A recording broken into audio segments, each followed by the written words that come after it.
When you think about businesses that are selling through the roof, like Skims or Allbirds, sure, you think about a great product, a cool brand, and great marketing. But an often overlooked secret is actually the businesses behind the business, making selling and for shoppers buying simple. For millions of businesses, that business is Shopify. It's home of Shop Pay, the #1 checkout in the world.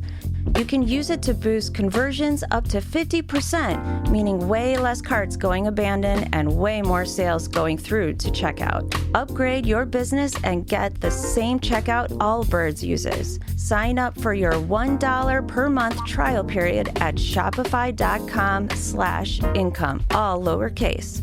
Go to shopify.com/income to upgrade your selling today. Shopify.com/income. This is The Planted Runner. I'm Coach Claire Bartholic. Has this ever happened to you? You're rested, you're fueled, the weather isn't too terrible, and yet your easy run feels strangely hard. I know there seems to be no logical explanation for this other than the worst. You've completely lost all your fitness. I promise you, it's not your lack of fitness. It's your calendar. If you've got a fall marathon booked like Chicago or New York, you are somewhere between 9 and 12 weeks out from your fall marathon. And I know this sounds counterintuitive, but you're about to be in one of the most challenging stretches of training, the middle. Of course, we all assume the hardest part of a training cycle is going to be the end, right before taper with the longest long runs and the highest mileage. And yes, that's all objectively difficult. But there is something about the middle that's even sneakier. So why am I warning you about this? Because when you know what to expect, it just might make the middle a little easier to get through. Let's find out more.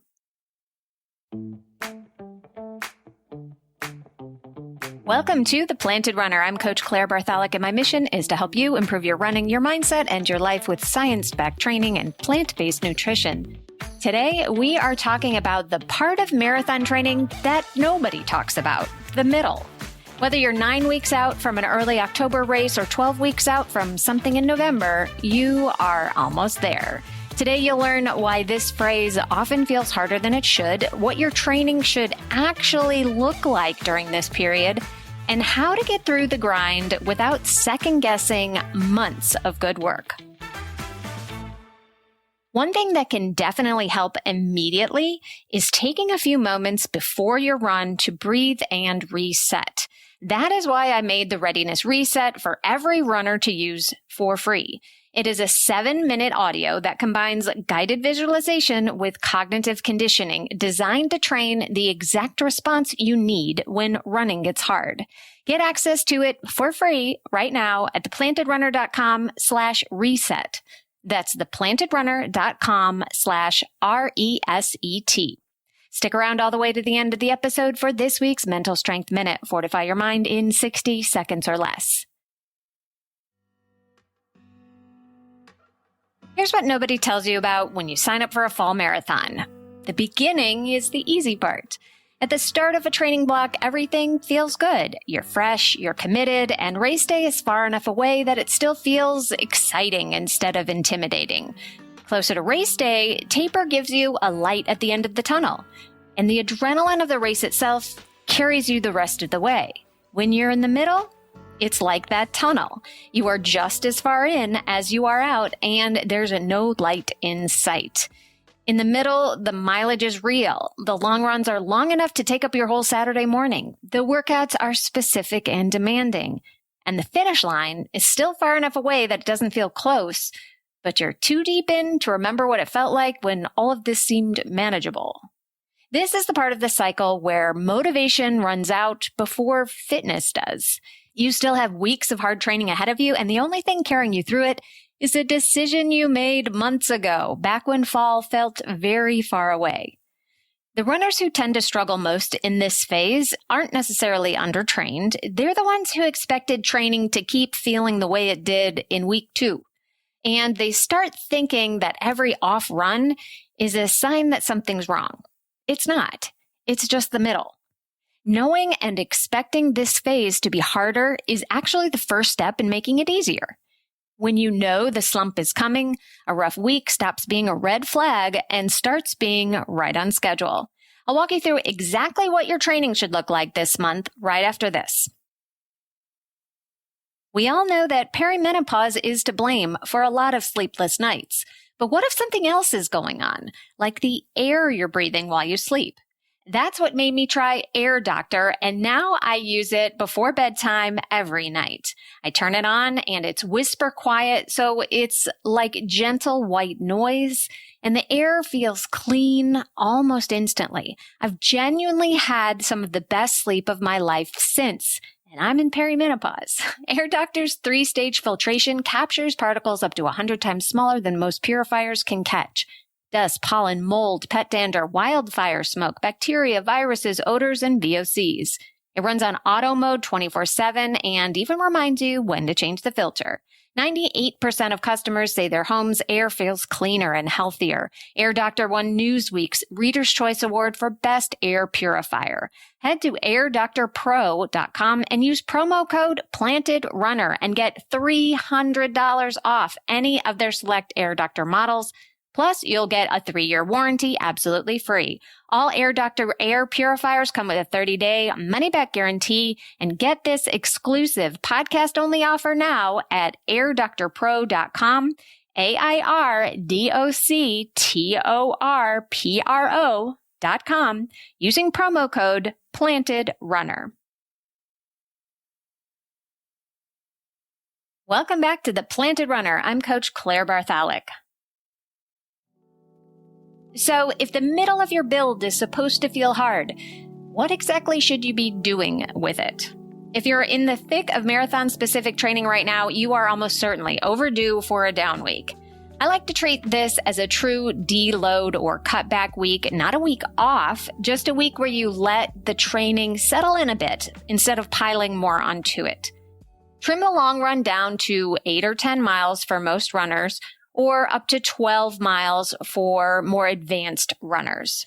In metric, that's 16 to 18K. Keep your regular running frequency unless you genuinely need an extra rest day to feel more human again. Cut speed work down to 1 true session for the week. You can still work on strides and drills, but you don't need both a track session and a tempo run right now.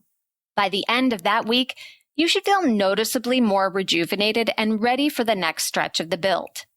And while we're talking about this down week, let's talk about fueling, because this is where a lot of marathoners quietly sabotage themselves in the middle of a cycle. Even if weight loss is part of why you started running, a calorie deficit right now is a bad idea. It is at best unhelpful and at worst dangerous while you're chasing a marathon goal.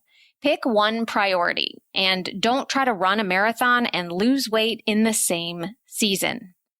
The bigger issue I see deep into a build is underfueling around the runs themselves. You skip fueling before, during, or after a hard effort, and then you eat normally for the rest of the day, which leaves your body without what it needs to actually repair. Or the opposite happens. You get so hungry later that you overeat and end up in a stuffed, starving cycle that never quite balances out. The first rule is simple, even though I know it can be hard to apply. Eat when you're hungry. And the second rule is also simple. Eat sometimes when you're not hungry. As an athlete, yes, you need to listen to your body, but you are also educated enough to know when not to. If you are not hungry after a hard run, that's not your body telling you it does not need food. That's your hormones being suppressed by the exercise itself. Most marathon runners need 3 meals a day and 2 or 3 balanced snacks every 2 to 3 hours to meet their needs. After a good down week, it's time to get back into the real work of this phase. A few patterns matter more than any single workout. Alternate hard days with easy days, always. A tempo the day after a track session or a track session the day before a long run is stress stacked on stress. And stress without recovery does not build fitness. The one exception to this is when we're purposely stacking a stressor the day before a long run to simulate a longer effort. Instead of pushing your long run past 3 hours, you run a shorter, steady-paced run the day before it. That combination, done every other week, is a pattern worth building into this phase specifically. Your speed work should also start looking a lot more like race day. My favorite workout for this window is the 2x6. After an easy mile or two warm-up, run 6 miles or about 10K at marathon pace, give or take about 10 seconds per mile. Then stand around, or even better, sit for 10 minutes with no walking, no jogging, and then repeat with a cool down for a mile or two. That 10-minute standing or sitting break is what makes the second set brutal without adding a single extra mile. Your legs get stiff, the pace gets harder to hold, and you get honest feedback about whether or not your goal is realistic. If you blow it, it's just one workout and there's still time. But if you nail it, that's a real sign your fitness is where it needs to be. Beginners and some intermediate runners should scale this back to a 2x5 or 8K. 2 more tools worth working into your long runs this month: surges and a fast finish. Surges are 60 to 90-second pickups faster than your marathon pace, dropped into an otherwise easy long run every 5 minutes or so. So let's say you're running 20 miles or 32 kilometers. You'll run 12 miles or about 20K easy, and then add 3 to 8 surges, and then finish the rest easy. This teaches your body that you can still access speed when you're tired, and it shakes up an otherwise purely aerobic effort. A fast finish is even simpler. Run easy for most of the distance and then close out the final 3 to 5 miles or 5 to 8K at marathon pace or slightly faster, with a mile or two to cool down. This is how you train yourself to turn the effort up at the end of the race when you're already tired. Most runners only need 2 or 3 of these spiced up long runs across an entire cycle. The rest should stay easy and aerobic, which is exactly where you practice your fueling, your gear, and all the mental skills that get you through the actual race. And of course, strength training, mobility, and sleep all deserve a place in this phase too, but each of those deserve their own episodes. If you want to know exactly how your own training should be structured through this exact window of time, that's what coaching is for.